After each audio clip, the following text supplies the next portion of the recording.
Let's go ahead and get into our big topic today. And everyone is talking about the internet is on fire.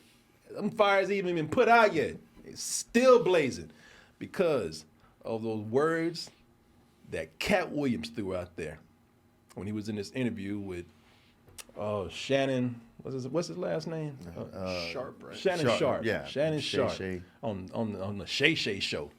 Yeah, it did a damn near 3-hour interview where Katt Williams talked about a lot of things. But what got the internet blowing up right now is how he threw dirt on several shovel. He was in a dump truck, backed up and just unloaded on everybody, man.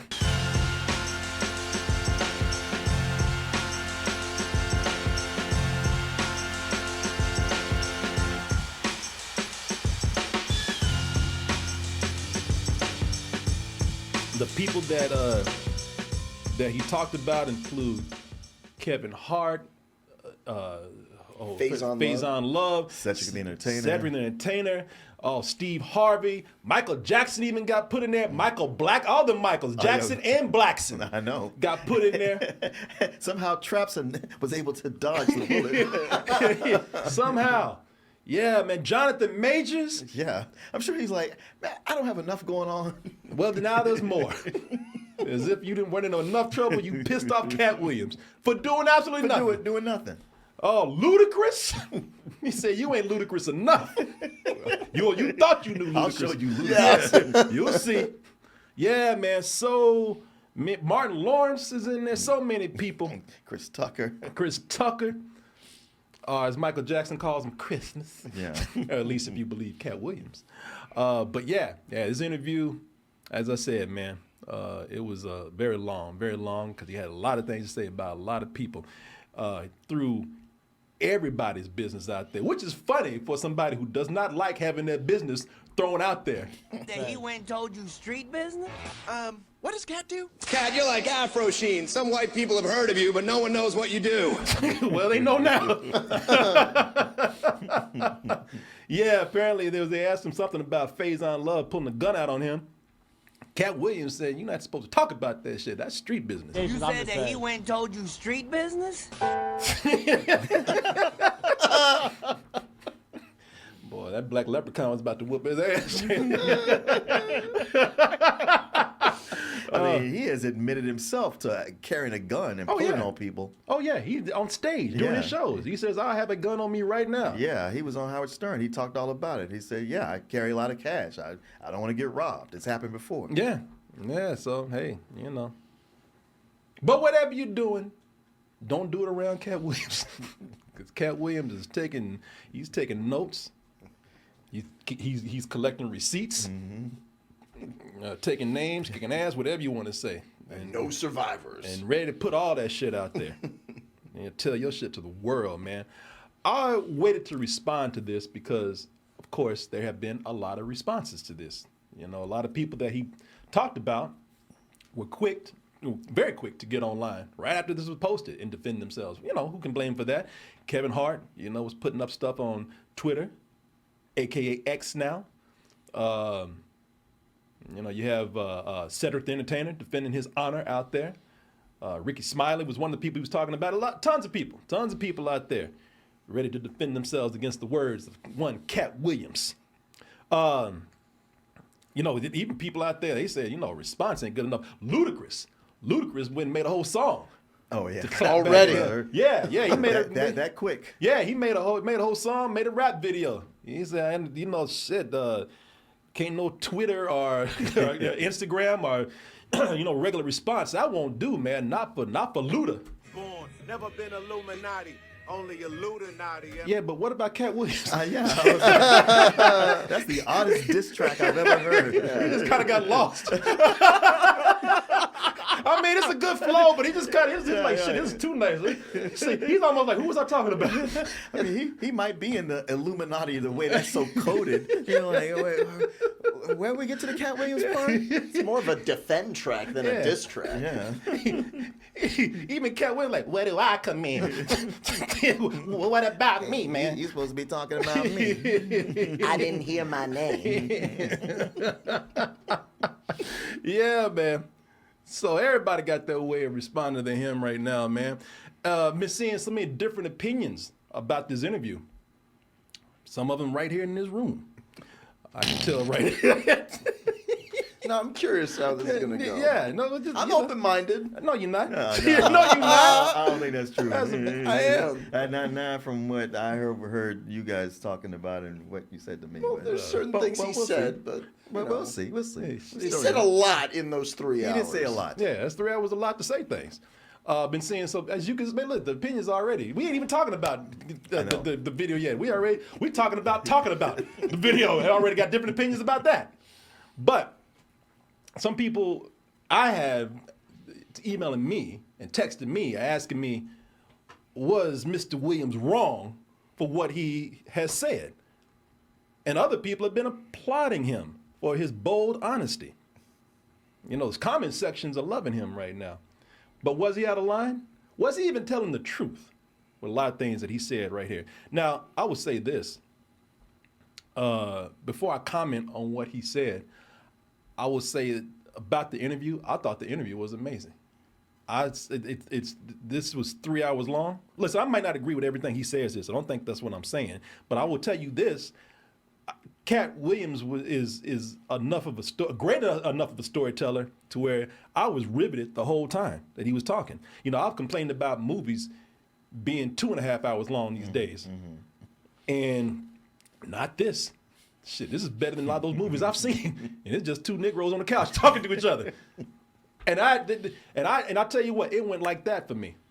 I watched the whole thing, and I was even taking notes on it. And I listen, I could watch them talk for 5 hours. Is how much I enjoyed it.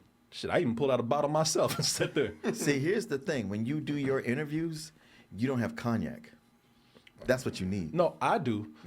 They don't. They don't. Yeah, I'm sitting there drinking the whole time. Yeah, you got to get cognac to your interviewee. Well, if they show up in person, I will. I'll be glad to give it to them.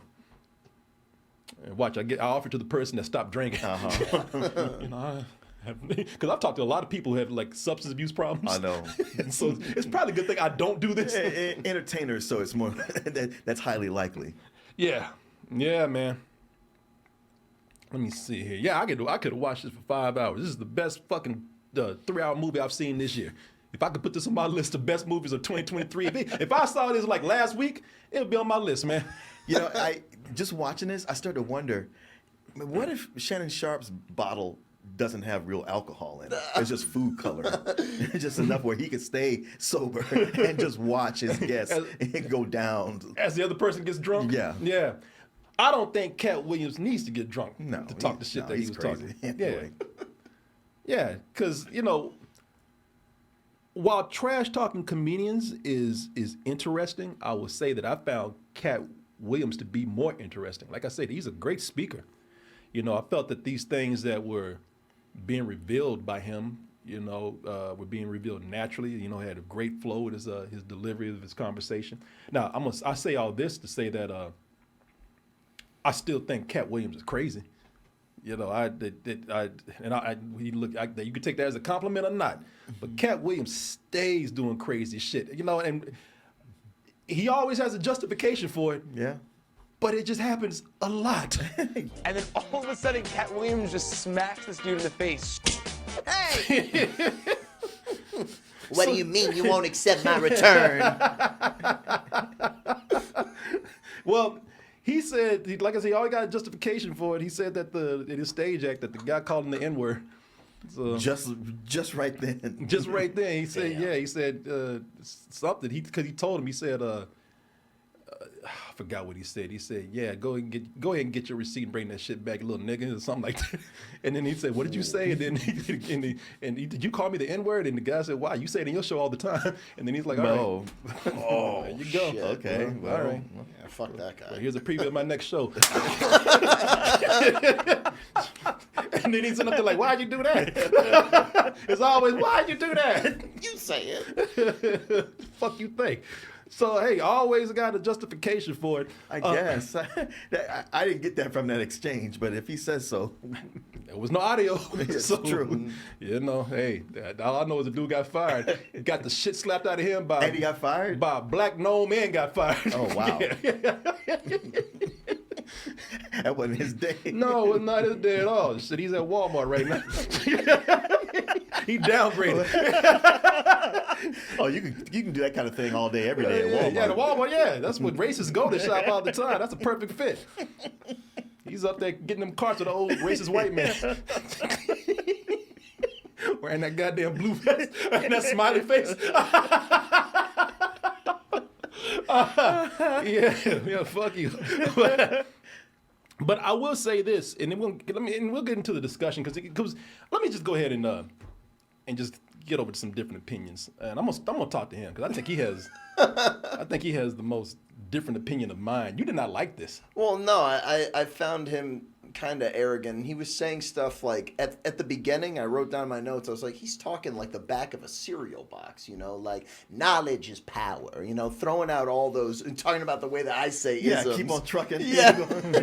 But he was saying all these things, and there was one point where I was like, all right, man, you're full of it. I don't believe this for 1 second. Where he's like, from the age of 8 years old to 12, I read 1,000 books a year. Or like... It was 3,000 books. Now, that's what I'm talking about. Yeah. Yeah, it's like, listen, no. It's 12,000 books in 4 years from 8 to 12. Yeah, he at 6 years old, he read a whole volume of encyclopedias. It's like, there's some shit I just think that it's hard to believe. I'm sorry, But let me just say this. Okay, so some stuff might be hard to believe, but I do find him very smart. Now, some of this stuff, he said that he was a prodigy at a very young age, and I'm inclined to believe it because when you hear him talk, he's a very different person than what we get from all the the news stories and from what we see on stage. When he sits back, he actually sounds very intelligent. When you're like 6, 7 years old, you read the whole encyclopedia, said you think you're one of the smartest people in the world, right, only to get out in the world and find out you don't know anything. Because people say you a goddamn lie. That's why. I mean, some things are exaggerated. Like I think he speaks very intelligently. Some things might be a little exaggerated. I was accepted into college at 7. See, that's the one. Him reading the encyclopedia at a young age, because I was taught to read at a very young age. Yeah, That's why I was able to skip a grade. And I had a set of World Book encyclopedias. But that also came with a supplement set called Childcraft. And those I used to read all the time. And if I was to spend the time reading one to the end, I would say I read all the encyclopedias. I wouldn't have. I would have read the child's version of it. But they accepted at college at 7 years old. I was like, I don't see any way to believe that. No. I can't stretch my brain to believe that. I can't. I do think he's very intelligent. Yes, I do. I think so also. But also him saying that, when I got out into the world, I realized I didn't know anything. I was like, okay, this is reasonable. No, it is. I really think he's an intelligent guy. I think he's very smart. And, He's a great writer. Oh yeah, no, he is. I think he's a great comedian. And also, I think that, again, he's a great storyteller. But I'm going to repeat this later on as we talk about this discussion. Storytellers sometimes exaggerate for dramatic effect. Of course. So this brother, I think he's exaggerated a lot. Not only was he accepted to college at 7, he read a whole stack of encyclopedias, but he's been every religion. He's been Muslim. He's been a Jew. He's been Baptist. I don't want to hear about the Baptist or the Pentecostal. I want to go to their church and see.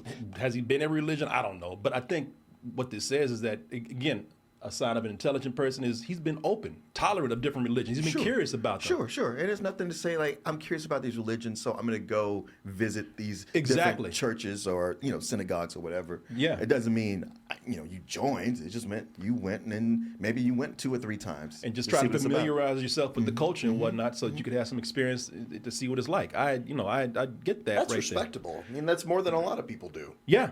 No, it is. I think it's very respectable, which leads me to believe when people say that he's a generous guy, and I have some proof of this later on in this discussion.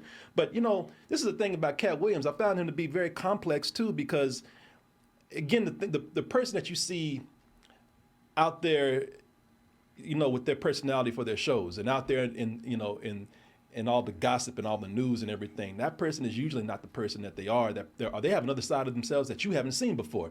And so Katt Williams, a lot of people didn't really know how generous Katt Williams is. And some people might think that he's lying or exaggerating, but there's stories to back up that Katt Williams is not only very generous, but also very humble and modest about it. He just did a masterful set, and nobody's gonna pay it. Wouldn't it be nice if somebody just showed up and gave him a little blessing? Now, I have a story from somebody else to back that up. Somebody said that is true, and I'll play that for you later. But then, he also loves to give back to cities, too. I got paid $100,000 to be at your city. Who would I be to not pay my tithes back to your town? That's been backed up by some people, too. So, it's funny because, again, you don't see all this about him. So I found this interview just more interesting. Now, all the gossip and dirt that he's put out there and shade that he's thrown on people, that's cool. But I was into the personal stuff. I was like, I did not know this side of Katt Williams existed. Because the Katt Williams that we see is out there doing this shit. Anything else? He flicked a lit cigarette and hit someone in the eye. It's My God. we just hear about him being a menace in chaos. I gotta say, I love how you set this up. They just praise him in one hand and another, like, but there was this little. He's all over the place. That's Yeah, the thing. yeah. He's just unloading. Like, he's like, I'm really nice and a dickhead. Yeah. Complex person. But I tell you what, he has the endorsement of royalty himself, his purple badness, Prince. Oh, he obsessed over Prince. And apparently Prince was a friend of his. He said, yeah, he hung out with Prince. Now, again, I don't know if this is true, but he said, all the cars and ladies, he got that from me.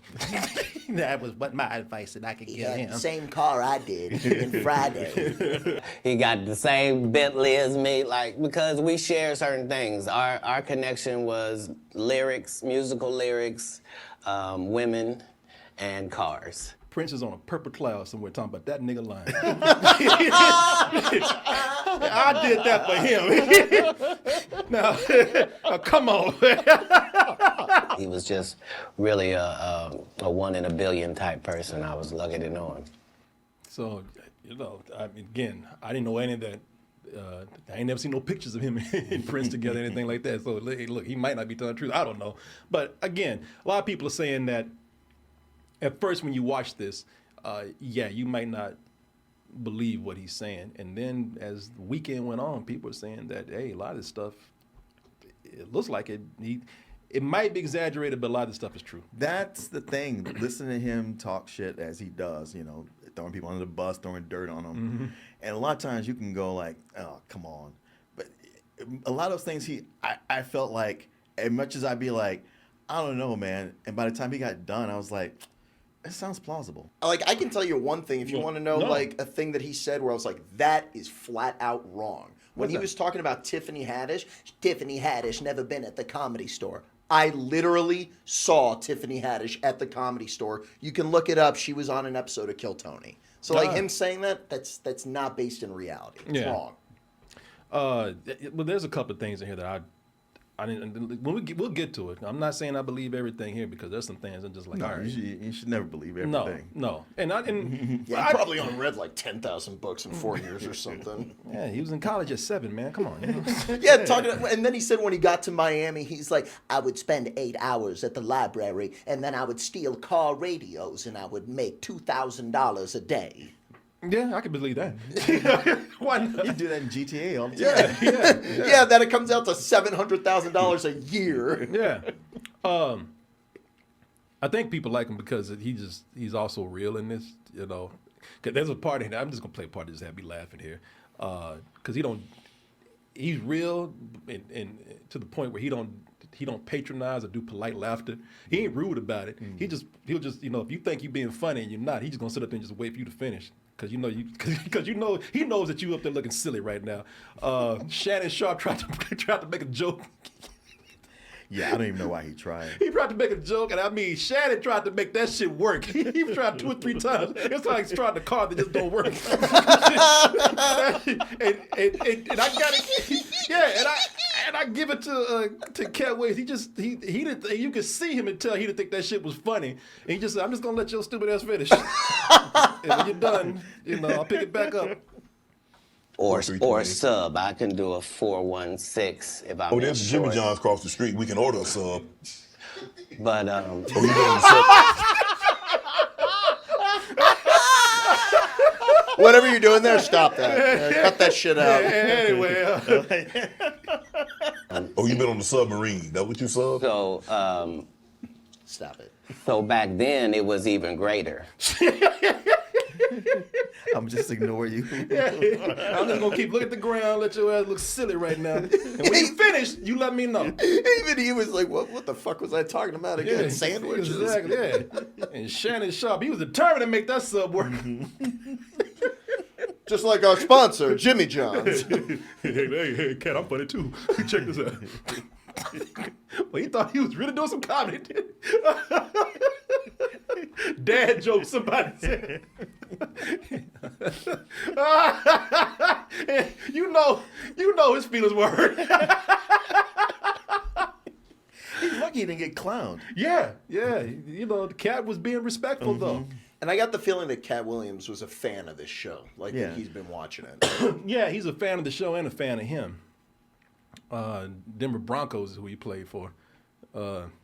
It's funny because and I didn't say this. It's not me. Somebody just Shannon Sharpe looked at that logo, like that horse for the Denver Broncos. Because I think he got mad about that. But so. The things that what people came here for, I played that stuff because that is the stuff that got to that got to me. Yeah. Those are the things that I really enjoyed with this. A lot of people in it for the mess. And listen, I am too. Everybody want to hear about behind the scenes stuff. I ain't better than nobody else, but really, I got to learn a lot more about Katt Williams than I thought I ever did. And I actually walked away with some respect for him after seeing all of that, And I thought I didn't have respect for him before, but I just we just hear about his ass, running around fucking Hollywood like the Tasmanian devil and shit. Yeah, getting choked out by an 8th grader. Yeah. You notice he didn't say shit about that 8th grader this whole time. I know. Shit, mainly because that dude's probably a man now. Shit, he probably 18 years old, ready to whoop his ass again. Notice he didn't say shit. Out of all the things he put out there about people, he didn't say nothing about that boy that whooped his ass. And he's standing off camera watching with his arms crossed. Yeah, shit, he didn't say nothing about that damn playground bullet. Give me your lunch money, Katt. Hey, Katt, come here. No, man. No. My mama gave me this chain, man. I'm not doing this again. No, he was great in Atlanta too. I think he won an Emmy for that. He did. That was Yeah. the one thing he won an Emmy for, bragging about winning those Emmys, which, I'll be honest, I've seen it. He's very good in it, but, man, he owes Donald Glover a lot for that opportunity. Oh, no, he was doing well himself before that. No, but as far as, getting an Emmy. Oh, okay. Yeah, I can see that. But, people were here for the mess. They want to hear that dirt like he's throwing out there. And a lot of people said it seemed like messy gossip until late on this weekend. Some people were saying, well, I don't know, man. Because he made some very bold accusations about these comedians out there. Steve Harvey was one of them, talked about how Steve Harvey clowned him, claimed Steve Harvey said, I never wanted to be an actor anyway. I'm fine doing what I'm doing right now. And he's saying, Negro, no, you didn't. You want to be an actor. That's why you were mad at Bernie Mac and everything. Yeah, all that stuff he said about Steve Harvey, I was like, half of this I already knew. So the other half, I was like, yeah, this checks out. Yeah. 30,000 new scripts in Hollywood every year. Not one of them asks for a country bumpkin black dude that can't talk good over KB and look like Mr. Potato Head. That's the sickest burn out of this whole Yeah, absolutely. But you say he telling the truth. He is telling the truth. That's what makes it such a burn. And they correct him later on because he got the years wrong. Yeah, but he admitted. He said, I got the years wrong. But what he's saying is essentially true, man. Yeah. It's like, and so, listen, you could say this is wrong if you are in, a part of your career where you don't want to burn bridges, but it's obvious that Katt Williams don't give a fuck. No. True. I still think burning, whether you care you burn bridges or not, I do think it's wrong to get out there and just start slacking people like this. He sounds bitter. Yeah, I mean, or like he's angry or fed up, and I get the emotion. I get what's driving it. I just don't. I think it's bad form to do it. Yeah. I mean, unless they were already targeting him. You know, if he was being targeted and slandered, then fine, fighting back. But just to come out and do this, I was like, dude, it's not like I disagree with you. I just think you shouldn't do it. Yeah, I see. There are areas where I agree with that, and some areas where I think, all right, do what you got to do. Right, like I will get into a part where a little bit where I think like, is that necessary?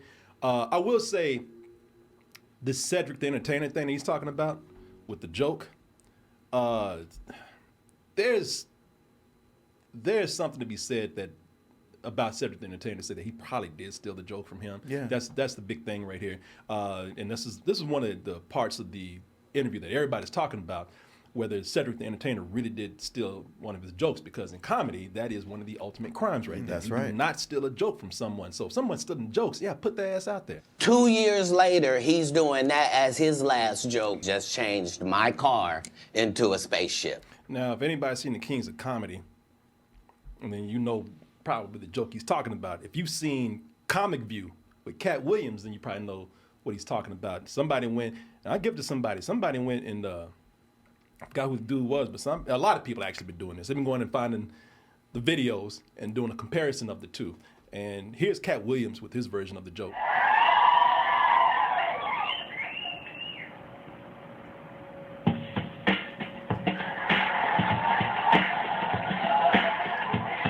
Now, a lot of people debating whether or not it's just coincidence or did Cedric the Entertainer actually steal the joke. But somebody put it, again, a side-by-side comparison of this. Let me go ahead and back this up. A lot of people picking up clips now, but I tell you what, the thing is like, those are very similar, so that can be debatable. But once your shit is out there, people gonna start digging up other things. Mm-hmm. So if you stole something or you did something shady, people gonna find it. I don't even see. That's the reason why I wouldn't even steal a joke, because people gonna find it. I know. I would be scared to steal a joke. Man, as someone who went through the circuit in LA with all these stand-up comedy clubs, dude, you see so much parallel thinking. Like, do you know how many times I heard jokes about Michael Jackson where the punchline was, well, he wrote Thriller, and it was like 15 different people told that same joke, and they all thought that they wrote it. Well, you don't really know where it starts. You don't know, but all I know is like, now that stuff has come up with Cedric, allegedly stealing this joke. Now people are finding other things like, no, you definitely stole that shit. They got something that they say he stole from Designing Women. Oh. From 1989. Yeah. So this is the joke that was on Designing Women in 1989. And then I said, but you can call me by my initials. That's a joke. Bob initials. Yeah. Now, here's let me move it up. Here's Cedric. Because of friends, he talk faster than him. He gonna walk up and introduce himself. Charles Johnson, man. Everybody around here call me Bum Initial. Everybody around here call me Bum Initial. It's fine. You call me that. Don't even worry about that. Damn, brother, you couldn't even pick a different name? Damn. That's damning. You see what I'm saying? Yeah, well, it goes back to something else Katt Williams said, where he said Cedric doesn't write anything. And he also said, how's he Cedric the Entertainer when he doesn't sing, he don't dance, he doesn't do anything else? Don't even write his own jokes. Don't even write his own jokes. I remember that when he came out as Cedric the Entertainer. I was like, well, that means you're going to do more than tell jokes. And I was like, no. He barely told jokes, because a lot of what his act was like, hey, remember this old song? Remember how we used to dance to this song? I was like, yeah, I remember. Well, where's your act, though? Okay. No, then I get it. He's not a writer, but he's a goddamn thief. I don't think that fits under the slot of entertainer, though. Yeah, no. But damn, like I said, thief, yeah. He's giving something to the people from someone else. He should come out dressed like a damn cat burglar or something. Come out there wearing a ski mask. Don't give him ideas. He'll do that next. I'm just saying, when you got that right there, it's like, all right, now that makes that works against you and works for Katt Williams' argument. Yeah. Some of these things. I believe in calling somebody out on stealing jokes. Exactly, that's what you're supposed to do. Don't do that shit again.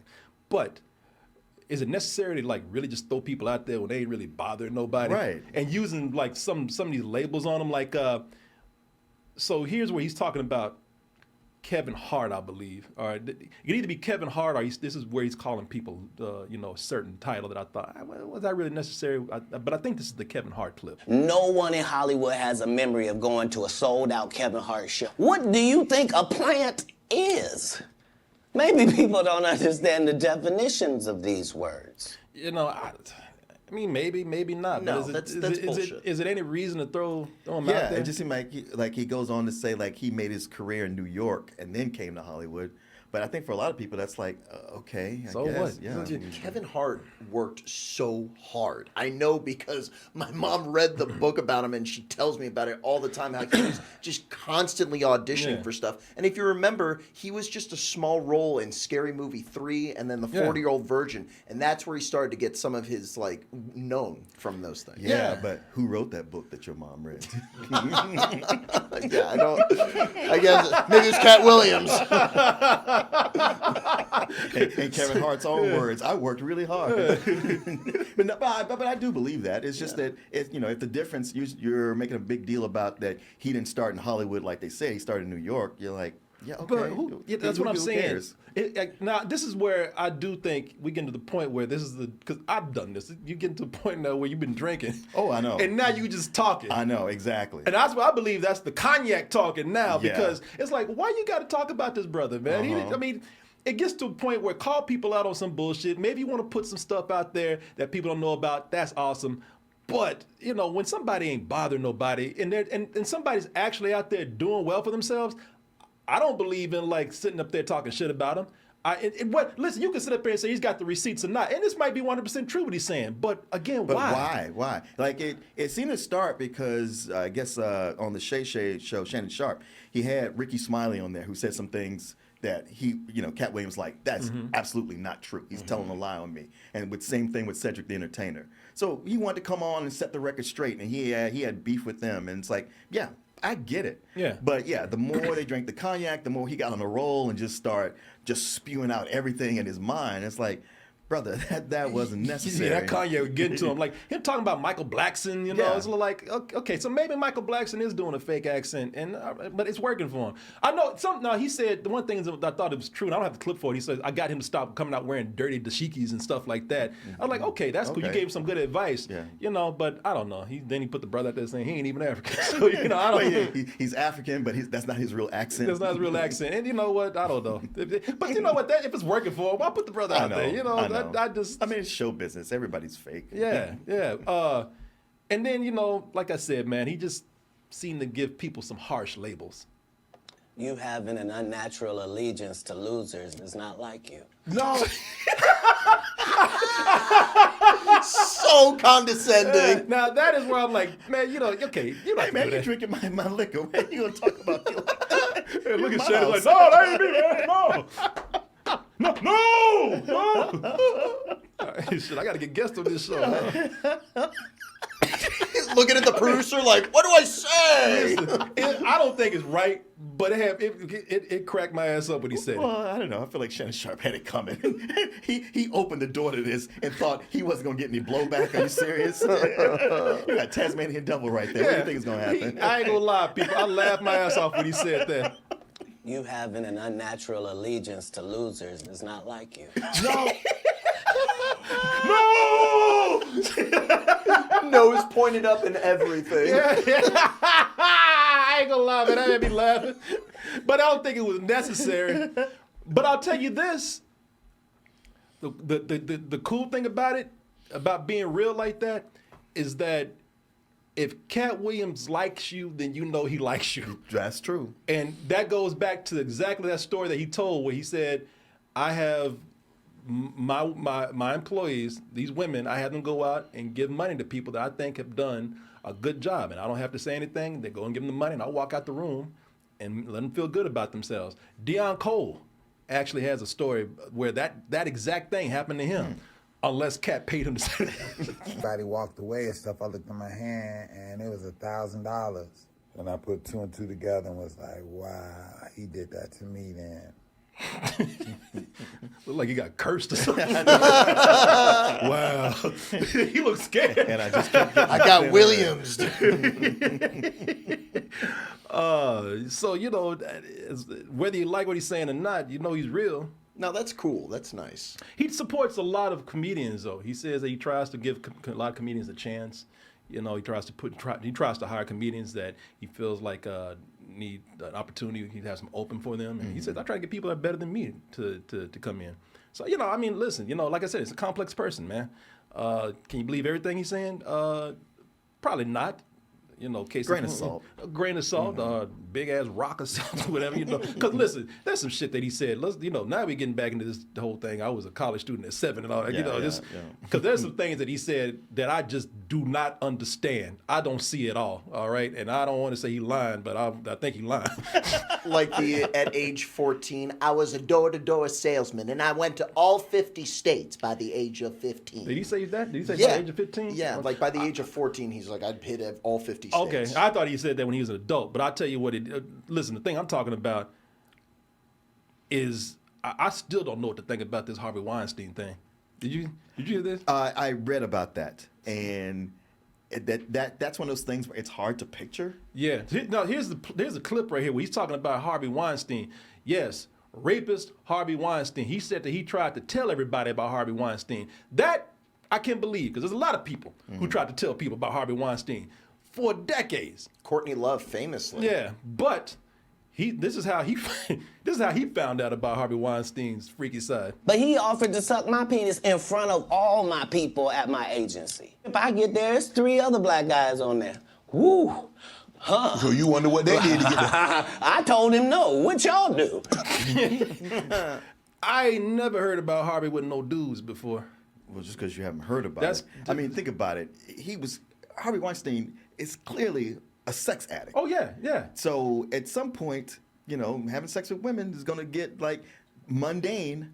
And you think about how Quincy Jones was dropping dimes on Richard Pryor and Marlon Brando. Oh, yeah, yeah. And even I even heard Richard Pryor in one of his stand-ups talking about how, man, sometimes you're sucking dicks and you just kind of get into, like, that's all you want to do for a while. And he said it casually. It wasn't even like part of a joke. It was just him talking as he was leading up to one of those things get to a joke. Am I right? Be like, it kind of was. It kind of was. So it's not that far of a stretch.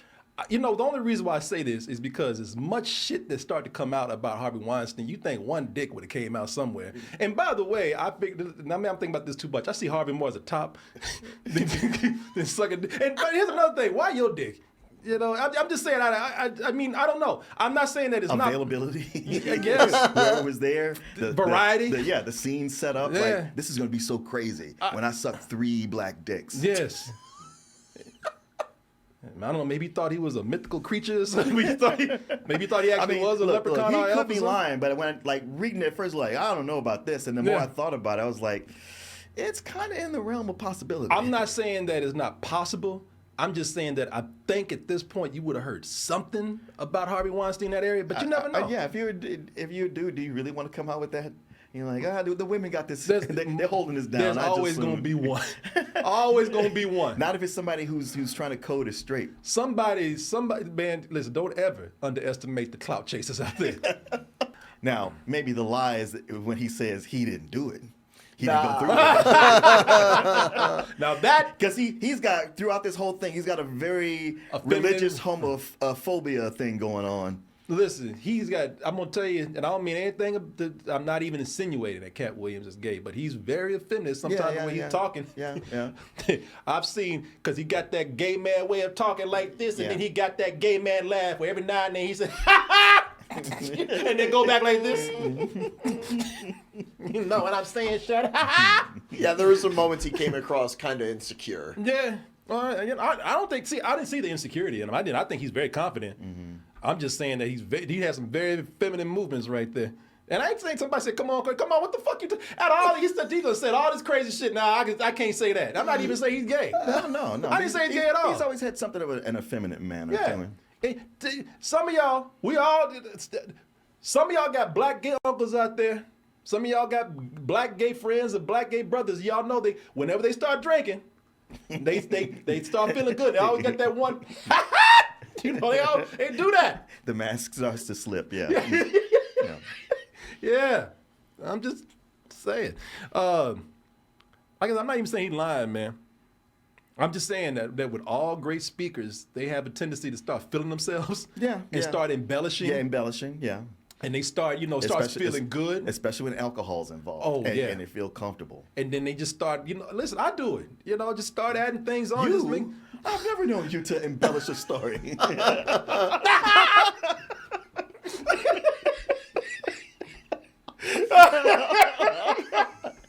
I take everything you say as talking about, Martin. Everything I say is true. But listen, anytime you start, I do it. Shit, that's what comedy is. You start feeling it, man. A performer is gonna be a performer. Yeah. And they're gonna start telling stories, and some of those stories they'll tell it, but to just for dramatic or comedic effect. Sometimes they can't help it. You get into the moment, and you start adding shit to it. Sure. And case in point, right here. I think I got a little carried away with talking about this story about Friday, where he said that there was a rape scene in there, and he was the one that went and got it changed. And let me see if this is the story right here. Yeah, he's got a lot of stories about how he was powerful on these different movies and got these things changed. And like with Friday After Next, I was like, oh, I forgot he was in that. Yeah, I forgot that existed. Listen, I'm gonna tell you something. I remember him in the movie, and I remember laughing at his part. But he said there was no rape in there. Actually, now I had a major Mandela effect on me because I thought he did get raped in the movie. I thought Terry Crews wore that ass up. I remember Terry Crews looking at him talking about he looked like a black leprechaun talking about he looked magically delicious. I thought his ass did get raped, but then I remembered that's right. It ended with Money Mike getting some pliers and twisted his dick and turned the tables on him. Yeah. But he said that was because of him. He said there was a rape scene in there, and that would have been shot if he hadn't come in front of all these white people and changed the story and begged them not to do it. And rape is never funny, no matter who it happens to or what the circumstances are. Now, well, okay. The reason why I say this is because he said that this is because of him. Ice Cube came out and said, nah. But Ice Cube did it in a respectful way. He didn't come out and say, he lied. No, he came out and said, no, listen, Katt Williams, he pretty much made that character who it is. He came in and brought magic to that character. But that's just a little bit of exaggeration where he came in and changed that around. That's not my style. I don't even like that kind of shit in movies, on camera. And so, that was, to me, a little discrepancy there. So he was respectful. Yeah, he was very respectful, but that goes to the point of he's exaggerating a little bit. It's been a long time. He's probably remembering things, but again, who knows, man? Who knows? I will say that some of the stuff that he's talking about that sounds like a conspiracy theory. Sounds, like some fringe shit that he's talking about. No, it's actually there might be something to it. Because there's this whole thing about Hollywood, and it sounds crazy to a lot of people, but Hollywood loves to put a black man in a dress at a certain point. Yeah. And I've always thought that there was something to that. And I don't like that. Yeah, you've been speaking to that for a while. Yeah. Some decades. Yeah, I was like, why do you always putting these brothers in? And everybody thought it was some homophobic that I was talking about. I was like, no. For some reason, they want to come in and just take the masculinity out of a man, a black man, because they want, it's not enough that we shucking and jiving and being funny. Now you got to put us in a dress and a fat suit. And Katt Williams, he attests to that along with some other people. We get in that office and this fool pull out Big Mama's house too. I almost died. And I gotta read this script in front of all these good white people. The thing about wearing a dress, that's been something that black comedians have been saying and just people have been saying for years, man. To back Katt Williams, to back my point up. Dave Chappelle told this to Oprah. You got this hilarious scene where Martin's sneaking out of jail, so he disguises you as a prostitute. Now, it's funny because he says, if you listen to that story, he says, I'm not wearing no dress. He said, let me see if I can get to a part where he's talking about that. He's telling producers and the director and everybody, I ain't wearing no dress. No, I'm not wearing no dress, man. I'm funnier than a dress. Just give me something funny to say. I don't need to wear no dress to be funny. It's funny because he at the end of the story, he says, and guess what? I ended up wearing no dress.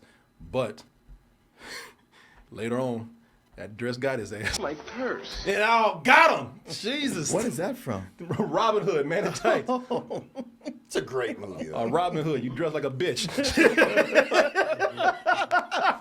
Got his ass. He couldn't escape. Dress was waiting on him. Dress was waiting on his ass. I'm not done with you. Shit, that dress was like Thanos. So all that shit talking, and where did it get you? It brought you back to me. Also, I gotta draw the line, man. I gotta draw the line when it comes to that Illuminati shit. You know, black people in the Illuminati. I don't know what our fascination is with it.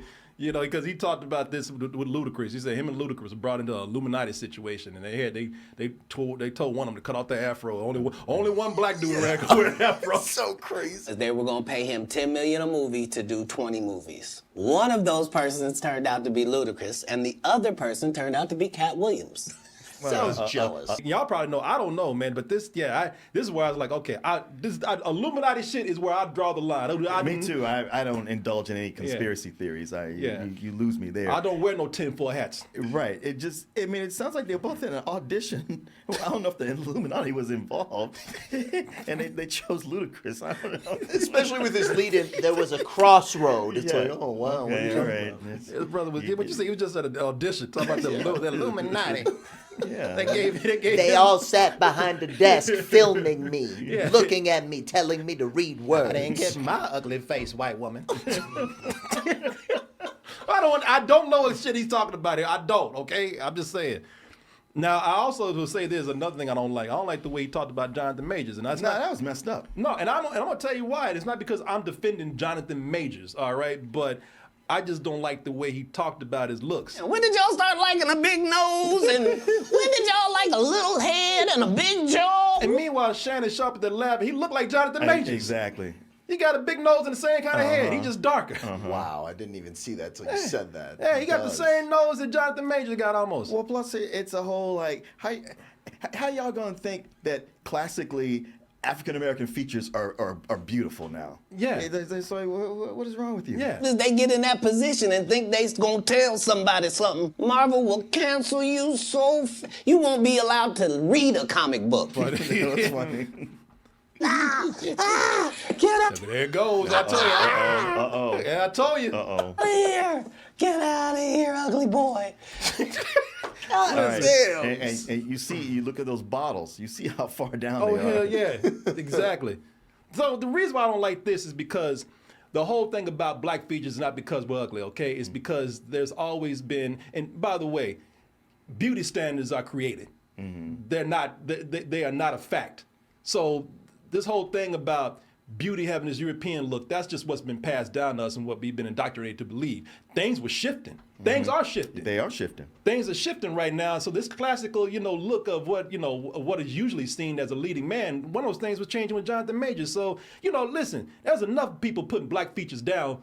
We don't need to do it to ourselves. Exactly. So I thought that was out of line, man. I thought that was pretty bad. I did not agree with that one bit at all. It's a lot of, I'm sure he's grown up with colorism, where he sees being light-skinned as the thing to achieve. Yeah. And how you gonna like this dark black motherfucker right here? Yeah, exactly. Bullshit. Exactly. He's hating. Nah. Jonathan Majors was on his way to being sexiest man alive or whatever. He was. Yeah. He was.